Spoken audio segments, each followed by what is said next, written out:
Hai teman-teman, balik lagi sama aku. Hari ini aku mau bacain kalian buku cerita bergambar. Ini tuh tentang cerita relief Borobudur. Nah, dalam satu box ini tuh isinya tuh banyak banget cerita-cerita bergambar. Buka ya. Nah, di dalam box ini tadi itu tuh isinya banyak banget, ada macam-macam gitu, kayak gini contohnya. Nah, ini tuh menceritakan tentang relief-relief yang ada di Borobudur. Nah, sekarang aku mau bacain kalian tuh random aja dulu ya guys, soalnya ini banyak tuh, banyak kan. Oke, aku ambil satu. Ini judulnya Siddhartha, Pangeran yang menjadi Buddha. Kayak gini. Nah, ini tuh dalamnya cerita bergambar kayak dongeng-dongeng gitu. Suka aja buku yang ada gambarnya. Oke. Nah, ini dalamnya kayak gini.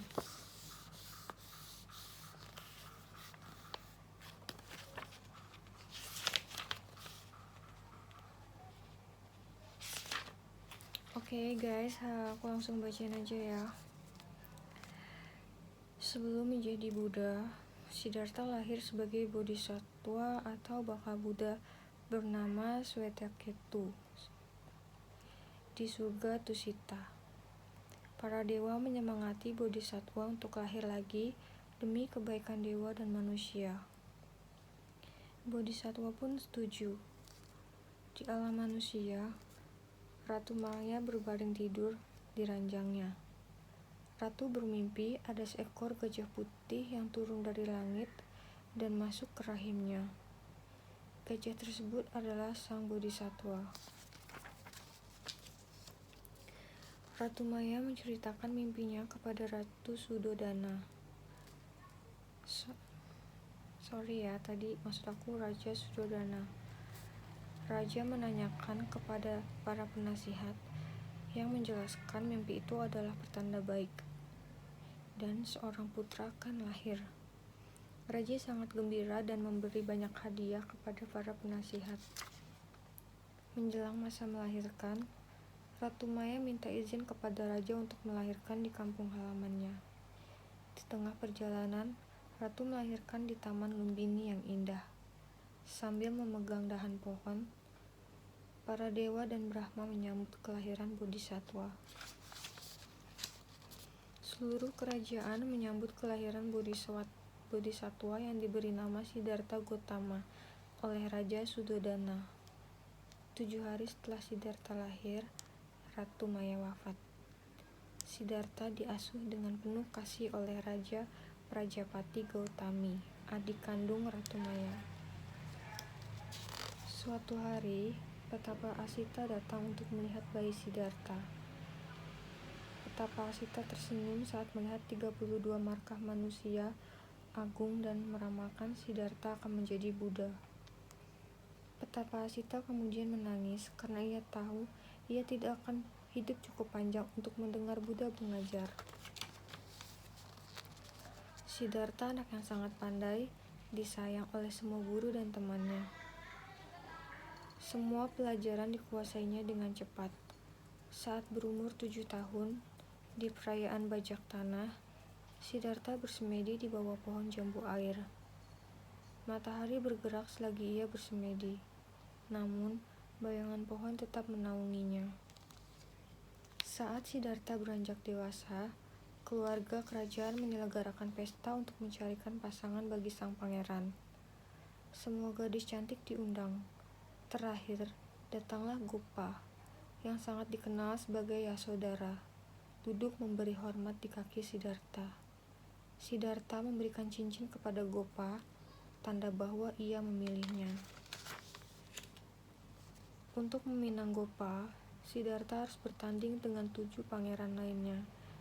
Siddhartha dengan mudah memenangkan semua pertandingan.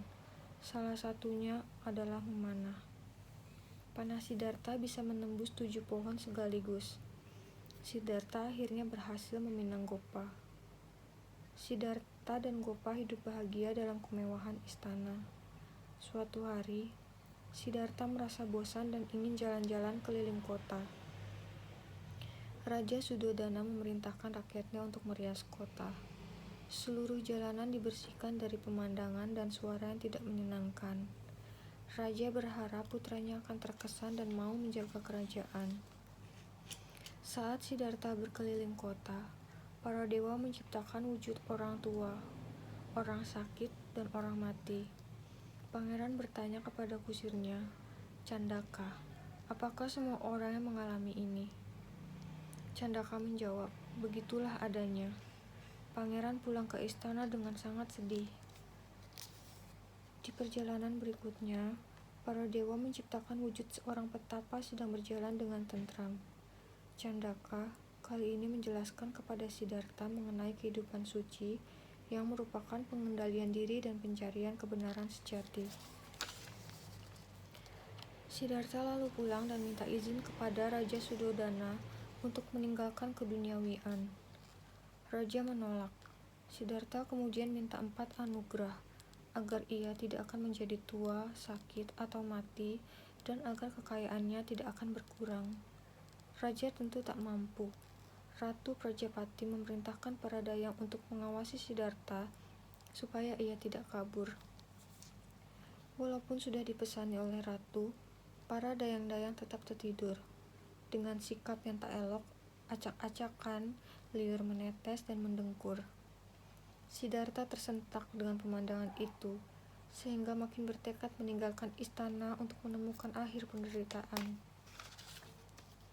Malam itu Siddhartha melarikan diri dari istana bersama Candaka dan kuda Kantaka. Para dewa memegangi bantal di bawah kaki kuda untuk mencegah timbulnya suara sedikit pun. Setelah melintasi beberapa negeri, Siddhartha turun dari Kantaka. Ia menanggalkan mahkota dan memotong rambutnya dengan pedang. Siddhartha juga mengganti baju kerajaan dengan jubah petapa. Ia kini berjuang sendirian.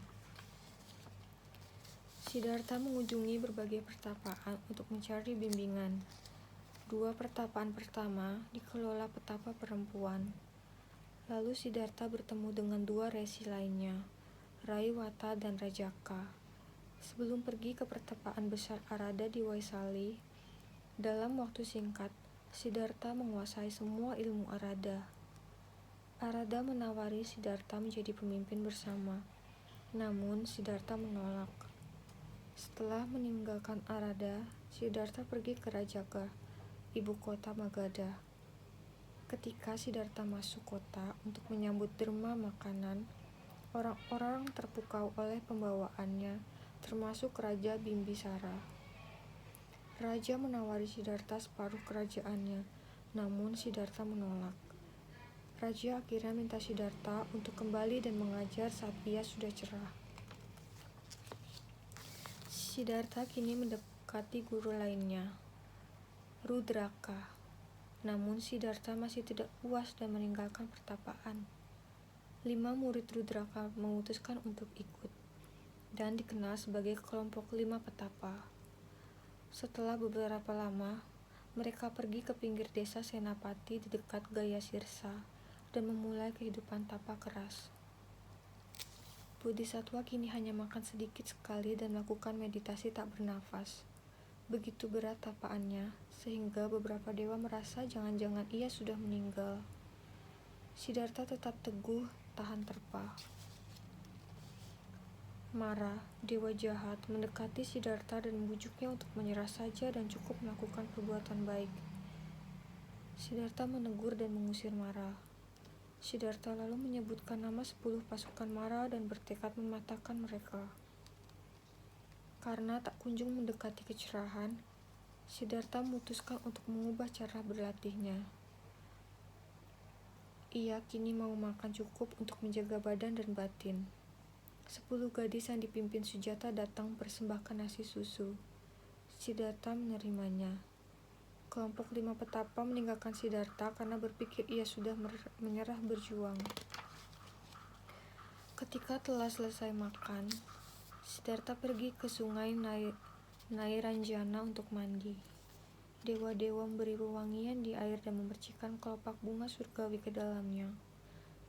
Siddhartha melempar mangkuknya ke sungai, dan Raja Dangga mengambilnya. Swastika, si pemotong rumput, memberikan seikat rumput kusa yang cocok untuk alas duduk di bawah pohon Bodhi. Dewa-dewa kini menyiapkan pohon Bodhi agar agung dan megah. Siddhartha duduk di akar pohon Bodhi, dan alam Buddha di segenap semesta jadi terang benderang. Mara dan pasukannya kembali menyebur Siddhartha, namun ia tetap tenang. Mereka menembakkan panah ke Siddhartha, namun ketika panah mendekat, panah berubah jadi bunga dan gugur ke tanah.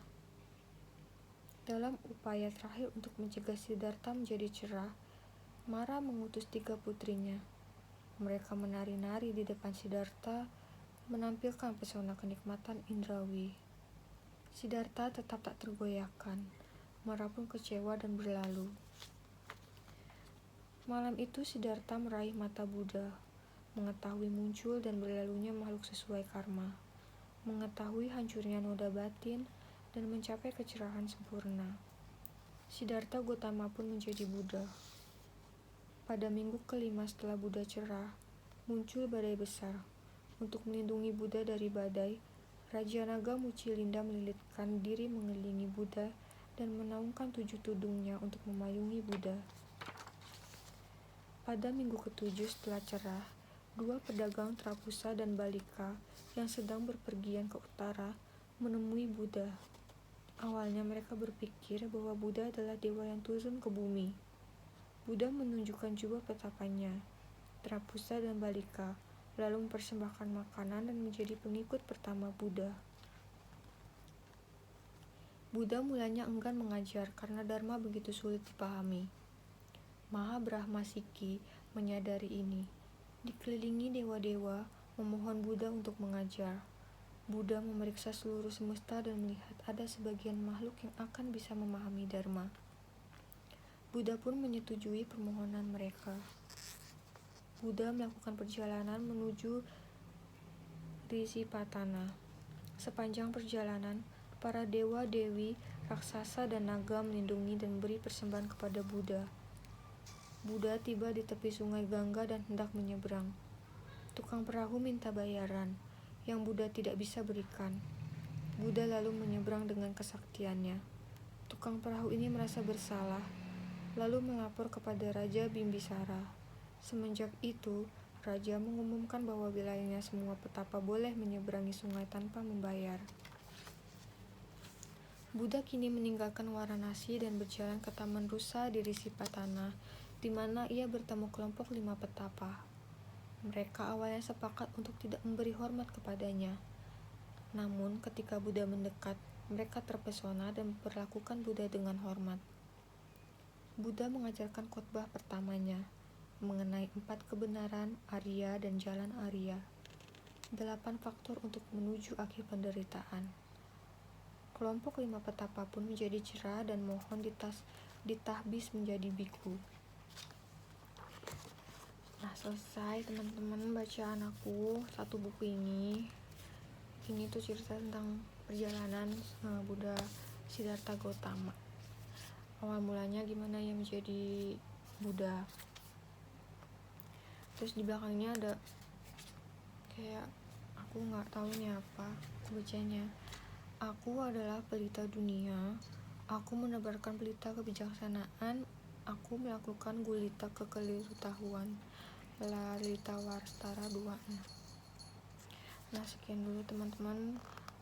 Mungkin lain kali aku bakal bacain bacaan yang lainnya. Ini lumayan bagus ya. Jadi dia tuh di dalam satu kotak ini aku juga dapat dari temennya cici aku sih. Ini tuh tentang relief-relief yang ada di Borobudur. Jadi kalau kalian pernah ke Borobudur, ada relief-reliefnya itu. Nah, ini isinya tuh cerita-cerita itu, relief-relief itu.